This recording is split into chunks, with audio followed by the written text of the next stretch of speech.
Shalom teman-teman, pada malam hari ini saya akan kembali membaca firman Tuhan Yesus. Mari dengarkan Kisah Para Rasul pasal 23 ayat 1 sampai 35.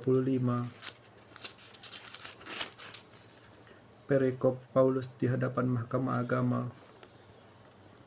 Namun kepala pasukan itu ingin mengetahui dengan teliti apa yang dituduhkan orang-orang Yahudi kepada Paulus.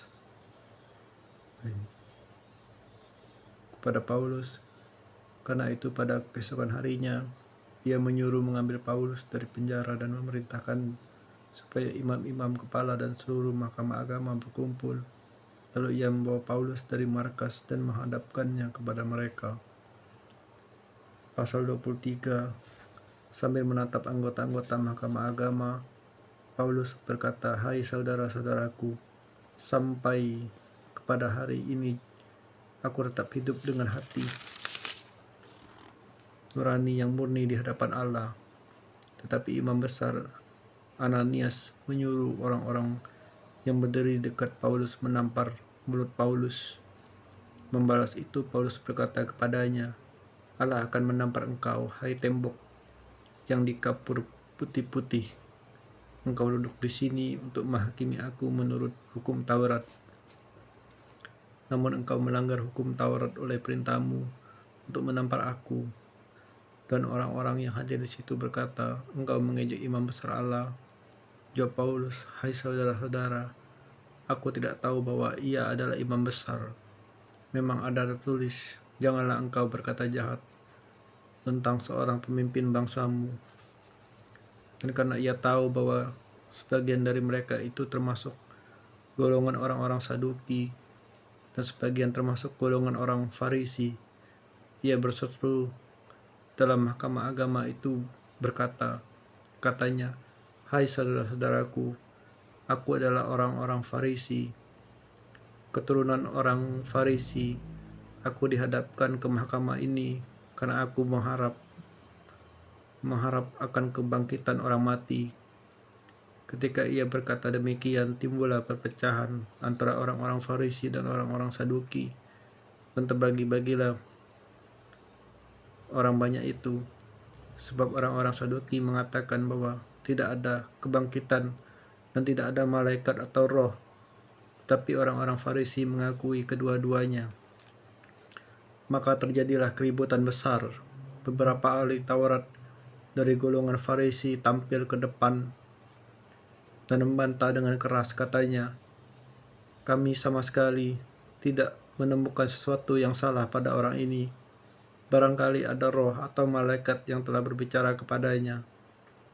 Maka terjadilah perpecahan besar, sehingga kepala pasukan takut kalau mereka akan mengoyak Paulus.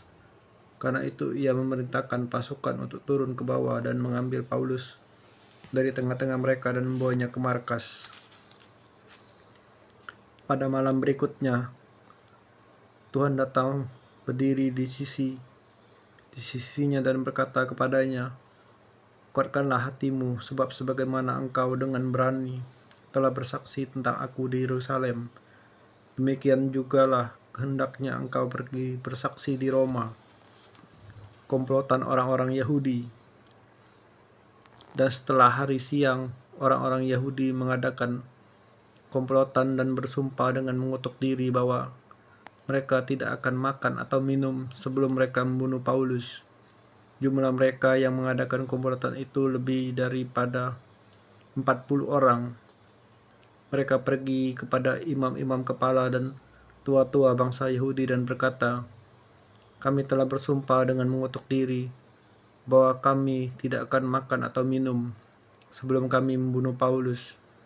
Karena itu hendaklah kamu bersama-sama dengan mahkamah agama menganjurkan kepada kepala pasukan supaya ia menghadapkan Paulus lagi kepada kamu, seolah-olah kamu hendak memeriksa perkaranya lebih teliti, dan sementara itu kami sudah siap sedia untuk membunuh dia sebelum ia sampai kepada kamu."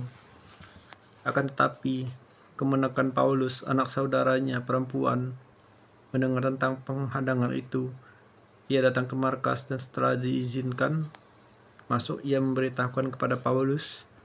Lalu Paulus memanggil salah seorang perwira dan berkata kepadanya, "Bawalah anak ini kepada kepala pasukan, karena ada sesuatu yang perlu diberitahukan kepadanya."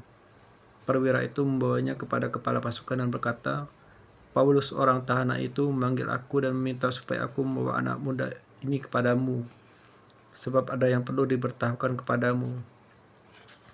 Maka kepala pasukan itu memegang tangan anak muda itu lalu membawanya ke samping dan berkata, "Apakah yang perlu kau beritahukan kepadaku?" Jawabnya, "Orang-orang Yahudi telah bersepakat untuk meminta kepadamu supaya besok engkau menghadapkan Paulus lagi ke mahkamah agama, seolah-olah mahkamah itu mau memperoleh keterangan yang lebih teliti daripadanya. Akan tetapi janganlah engkau mendengarkan mereka, sebab daripada 40 orang dari mereka telah siap untuk menghadang dia. Mereka telah bersumpah dengan mengutuk diri bahwa mereka tidak akan makan atau minum sebelum mereka membunuh dia. Sekarang mereka telah siap sedia dan hanya menantikan keputusanmu." Lalu kepala pasukan menyuruh anak muda itu pulang dan memberikan kepadanya, "Jangan katakan kepada siapapun juga bahwa engkau telah memberitahukan hal ini kepadaku." Paulus dipindahkan ke Kaisarea. Kemudian kepala pasukan memanggil 2 perwira dan berkata, "Siapkan 200 orang prajurit untuk berangkat ke Kaisarea beserta 70 orang berkuda dan 200 orang bersenjata lembing, kira-kira pada jam 9 malam ini. Sediakan juga beberapa keledai tunggang untuk Paulus dan bawalah dia dengan selamat kepada wali negeri Felix." Dan ia menurut surat yang isinya sebagai berikut, "Salam dari Claudius Lysias kepada wali negeri Felix yang mulia. Orang ini ditangkap oleh orang-orang Yahudi dan mereka hendak membunuhnya. Aku datang dengan pasukan mencegahnya dan melepaskannya, karena aku dengar bahwa ia adalah warga negara Roma, untuk mengetahui apa alasannya mereka mendakwa dia, dan aku menghadapkannya ke mahkamah agama mereka. Ternyatalah bagiku bahwa ia didakwa karena soal-soal hukum Taurat mereka, tapi tidak ada tuduhan atas mana ia patut dihukum mati atau dipenjarakan. Kepadaku telah diberitahukan bahwa ada komplotan merencanakan membunuh dia. Karena itu aku segera menyuruh membawa dia kepadamu, dan kepada para pendakwa telah kuberitahukan bahwa mereka harus mengajukan perkara itu kepadamu." Lalu prajurit-prajurit itu mengambil Paulus sesuai dengan yang diberitakannya kepada mereka dan membawanya pada waktu malam ke Antiparis. Pada keesokan harinya mereka membiarkan orang-orang berkuda dan Paulus meneruskan perjalanan dan mereka sendiri pulang ke markas. Tibanya di Kaisarea, orang-orang berkuda itu menyampaikan surat itu kepada wali negeri serta menyerahkan Paulus kepadanya. Dan setelah membaca surat itu, wali negeri itu menanyakan Paulus dari provinsi manakah asalnya. Dan ketika ia mendengar bahwa Paulus dari Kilikia, ia berkata, "Aku akan memeriksa perkaramu bila para pendakwamu juga telah tiba di sini." Lalu ia menyuruh menahan Paulus di istana Herodes. Amin. Terima kasih Tuhan Yesus. Telah isian kedua hari ini membaca firman-Mu. Haleluya. Amin.